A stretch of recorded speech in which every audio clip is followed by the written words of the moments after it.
Öncelikle bu nazik davetiniz için çok teşekkür ederim sizlere hocam. Benim için burada gençlerle, öğrencilerle olmak çok kıymetli. Çünkü çok bu özel bir durum.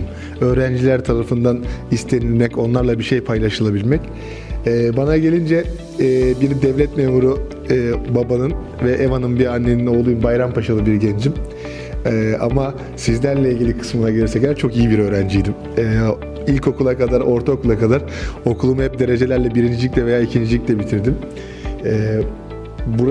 Buraya geldiğimde sizlerle ilgili, düşüncemle ilgili size şunu söylemek istiyorum. Hayatta bazı şeylerin farkında olmak çok önemli. Bu sizin üstünüze bir yük vermesin ama çok kıymetli ve değerli bir yerdesiniz. Çünkü hayatta bazen bu imkanlara, bu eğitim şartlarına sahip olabilmek gerçekten çok önemli bir durum. Çünkü benim geldiğim yerde bu böyleydi. Kendim de buraları görünce açıkçası sizlerle gurur duyuyorum. Bu seviyeye gelebildiğiniz için, sizlere bakabildiğim için benim için önemli öğrencilerin hissiyatı ve başarısı. Ben iyi bir sporcu olduğumu düşünüyorum. Arkamda hocam bir insan mirası bıraktım. Başarılarıyla, başarısızlıklarıyla, yaşadıklarıyla, kaybettikleriyle. Ama hayatımda hep şöyle bir inancım var kendimle ilgili ve ailemin bana öğrettiğiyle ilgili. Her zaman iş ahlakı ve genel ahlakı yüksek biri olan, adalet duygusuyla yaşayan ve büyüklerini, öğretmenlerini, annesini, babasını sayan ve kıymetini bilen, onların sözlerine ve tecrübelerine önem veren biriydim. Ve hayatımı da böyle yaşadım.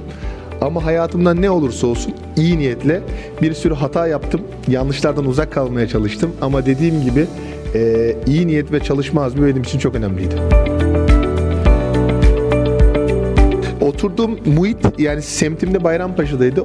O zaman şimdiki gibi bir devir yoktu hocam. Sokaklarda top oynanabilir, daha fazla eğlenilebilir veya çocuklar... Evet, Altıntepsi'de, Bayrampaşa'da. Sokakta oynarken tabii bu dikkat çekici bir şey oluyordu mahalledeki insanlar tarafından. Sonra o takımda, amatör takımda oynarken Galatasaray için scoutlık yapan, altyapılarda oyuncu bakan biri tarafından keşfedildim ve seçmelere gönderildim.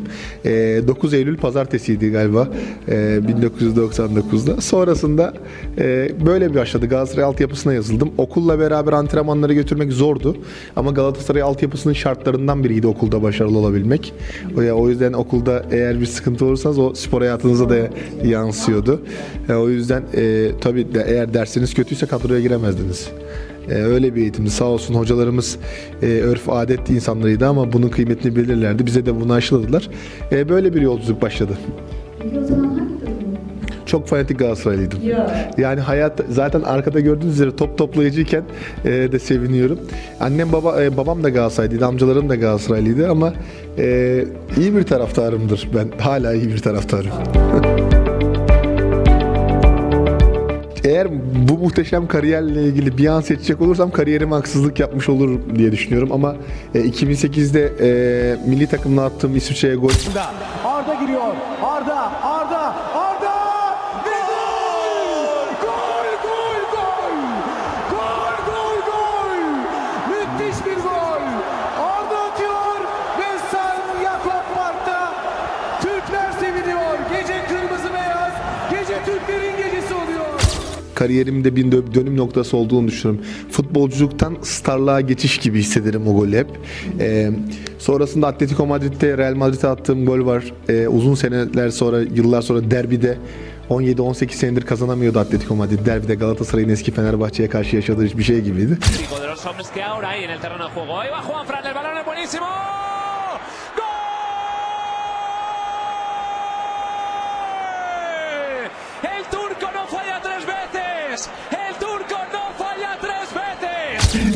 Onu değiştiren bir goldü. Chelsea'ye attığım Şampiyonlar Ligi yarı final golü var. Yine çevirdi. Savunmanın arkasına Arda kafayı vurdu direkt. Bir de Arda. Gol! Yani Juventus'a, Milan'a birçok gol var ama bu anlar benim için üçü özel diyebiliriz. En büyük zorluk neydi? Maçlara psikolojik olarak hazırlanmakta zorlanıyorduk. Çünkü bir gün Şampiyonlar Ligi yarı finali oynayıp öteki hafta Copa del Rey veya Türkiye Kupası veya bir hazırlık maçı oynayabiliyorsunuz. Aslında eğer zihninizde oyuna hizmet ederseniz, oyunu düşünürseniz her maça aynı şekilde konsantre olabilirsiniz. Ama maalesef ki insan nefsi, insan düşüncesi olarak konsantrasyon sağlamak zor oluyor. Ama profesyonel bir sporcu için eğer konsantrasyonunuz yüksek olmazsa sakatlık riski, bedeninizi geliştirememe riski ve sonuç olarak bu spor bir eğlence sporu. İnsanları eğlendiremezseniz hazır olmazsanız. O yüzden psikolojik sorunları, psikolojik yükü zorlu bir süreçtir. Özel bir beslenmedir. %100. Zaten sporculuk beslenme, dinlenme ve antrenman diye gider. Aslında bu üçünün yeri yaşlara göre değişir. Yani dinlenmenin içine özel hayatı da görüyoruz. Çünkü bazen arkadaşlarınızla, ailenizle beraber bir yemeğe gitmek de bir dinlenmedir. Kafanızı dinlendirirsiniz. Ama 20'li yaşların başında antrenman, beslenme, dinlenme diye giderken 30'lu yaşlarda artık beslenme, dinlenme ve antrenman diye gider. Kas hafızanız değişmiş olur. O yüzden böyle değişikliklere ayak uydurmanız gerekli. Bunu açıkçası hayat bana öğretti. Galatasaray'da sanırım 2010 yılında en iyi sezonumu geçirmiştim. Ve 23 asist 13 gol atmıştım. Ama ıslıklandım. Çünkü takım başarısızdı. Atletico Madrid'de ise 6 gol 7 asistle falan bitirdim ama Avrupa'nın en iyi 11'ine oy olarak seçilmiştim ama taktik olarak seçilmemiştim ve La Liga şampiyonu olduk. Ve bir kahraman, bir efsane olarak anılıyorum.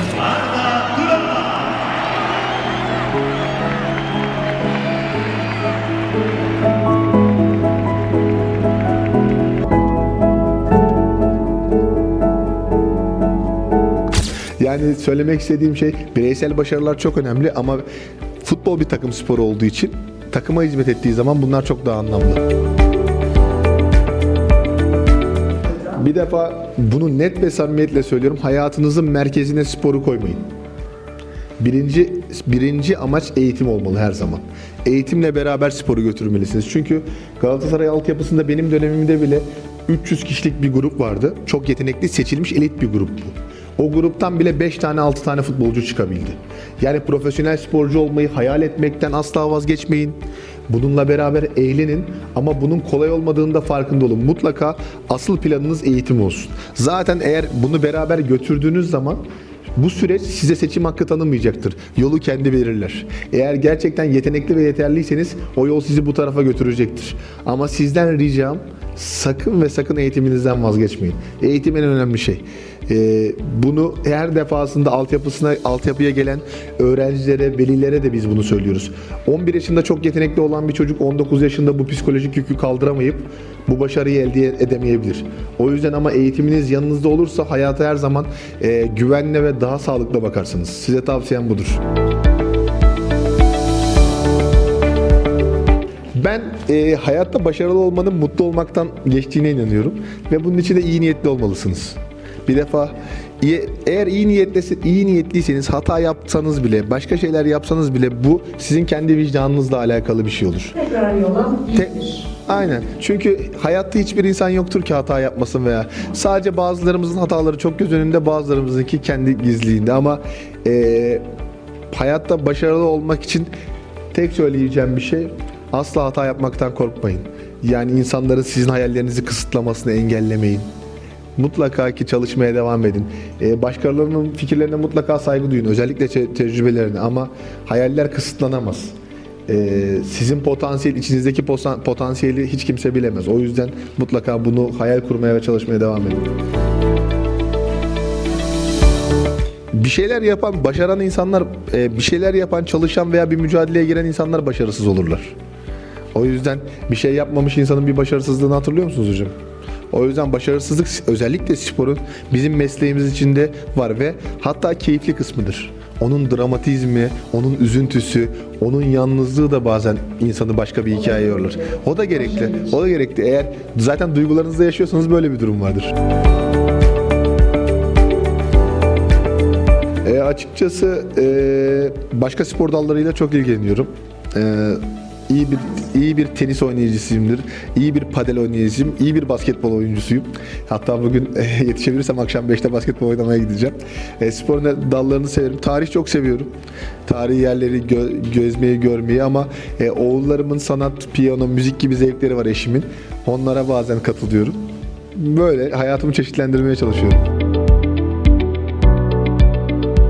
Leo Messi benim her zaman örnek aldığım bir oyuncuydu saha içi davranışlarıyla, Andres Iniesta ile beraber. Hayat bana öyle bir şey nasip etti ki beraber uzun yıllar oynayabildik 2,5 sene boyunca. O yüzden bu çok güzel bir şey. Bazen en yakınınızdakini de örnek alabilirsiniz. Bazen bir öğretmenini, hatta bazen bir öğretmen öğrencisini idol olarak alabilir hayatta. Bu böyle bir garip bir döngü. Benim için Iniesta ama bu idollerden bir tanesidir. Hacı çok iyi bir öğretmendi. Romanya'da başka bir rejimde yetişmiş. Mizacı sert, öğretmenlik şekli sertti ama niyeti ve kalbi çok yumuşaktı ve bana fundamental anlamında, oyunun bireysel kısmı anlamında çok şeyler öğretti. Muhtemeldir ki muhteşem bir taktik bilgisi vardı ama bireysellik anlamında da onda sahanın içinde nasıl konumlanacağımı, taktiksel, bireysel şeylerden çok şey öğrendim. Benim üzüldüğüm konulardan biridir. Çünkü üniversite 1'de dondurdum spora, öğrencilik hayatımı. Ama şöyle bir durum var. Bunun gerçekten hep de söylediğim için söylüyorum. Aslında Spor Bakanlığı'yla değil de bunun Milli Eğitim Bakanlığı'yla konuşulması gereken bir şey bu durum. Çünkü öğrencilerin beraber sporu götürmesi, açıkçası bu eğitim sisteminde bu zor olduğunu düşünüyorum. Çünkü tahminim 8'de başlayıp akşam 4'te bitiriyorsunuz. 8.30 öyle mi hocam? 9-3.30 yani benzer bu şartlarda çalışmak çok zor. Yani önüne arkasına bir şey koymak, eğer yüzücüyseniz sabahları yüzebilirsiniz. Biz eskiden sabahçı vardı. Eğer öğlenci olursanız akşam öğleden sonra antrenman grubu vardı. Eğer akşam öğlenciyseniz de sabahçıysanız öğlen antrenman vardı. 3.30 gibi Florya'da. Eğer öğlenciyseniz de sabah 10'da 9.30'da antrenman vardı. Saat 12'de başlayıp 6.30'da bitiyordu ders çünkü. Eski eğitim sistemi böyleydi Türk okullarında. Vallahi hocam ben kendim bildim bileli çalışıyorum. 7 yaşından beri bir fiil çalışıyorum. İyi bir öğrenciydim. Sabah derslerimi yapıp sonra antrenmana giderdim. Her gün. Her gün. Eğer farklı bir durumunuz varsa haftada pazartesi, çarşamba, cuma takım antrenmanları, salı ve perşembe günde özel bireysel antrenmanlar, sarkaç top gibi teknik antrenmanları oluyordu. Hafta sonları da maç oluyordu. Zaten 11-12 yaşından sonra karma ve genç milli takım dönemleri başlıyor. Uzun kamplar. Kamplara gittiğiniz zaman derslerinizi arkadaşlarınızdan alıyorsunuz. Sonra çalışıyorsunuz falan. Ama bütün bu zorluklarından bana kalan muhteşem bir çocukluktu. Yani hep öyle hatırlıyorum. Zordu ama çok keyifliydi. Ama iyi öğretmenlerimiz vardı. Çok. Yani çok desteklerlerdi. Tabii bizde öğretmene karşı açıkçası devir artık değişti. Öğretmenlere karşı bakış açısı birazcık daha demokrasi denir, karşılıklı paylaşma denir, tam olduğunu bilmiyorum ama biz öğretmenlerimizden korkmaktan, çekinmekten çok daha fazla saygı duyardık. Onların sözlerinin üstüne söz söylemezdik, iletişimde sesimizi yükseltmezdik. Onların fikirleri ve tavırları bizim için çok kıymetliydi. Öğretmenimiz bize bir şey dediği zaman veya kızdığı zaman da evde annemize babamıza söylemezdik. Çünkü annemiz babamız bu sefer daha çok kızardı. Öğretmeni neden kızdırdın diye. Böyle bir dönemden farklı bir döneme geçiyoruz. Dünyanın geçişine de saygı duyuyorum. Çünkü ben de oyuncularımla farklı şeyler hissediyorum ama bunun doğru olduğunu kendime kabullendiremiyorum açıkçası. Biz British School olarak bizim misyonumuz iyi dil altyapısına sahip, uluslararası kültürleri tanıyan, saygı duyan, çok yönlü, entelektüel ve akademik olarak donanımlı, mutlu dünya vatandaşları yetiştirmek, her şeyden önce iyi insan yetiştirmek. Ve dünyada da Türkiye'yi, Türkleri en iyi şekilde temsil etmelerini sağlamak. Bunun önemli bir örneği Arda Turan. Çok teşekkür ederim. Sağ olun. Futbolculuk kariyerinde bilhassa önemli bir dünya markası olarak Türkleri gururlandırmış ve Türkiye'yi en iyi şekilde temsil etmiştir kendisi. Ki ben inanıyorum ki teknik direktörlük hayatı futbolculuk hayatının başarılarının da üzerine çıkacak. İnşallah. Öyle gözüküyor. Tebrikler, teşekkürler. Bu pratikle İstanbul adına sizlere sunuyorum. Çok teşekkür ederim. Çok naziksiniz.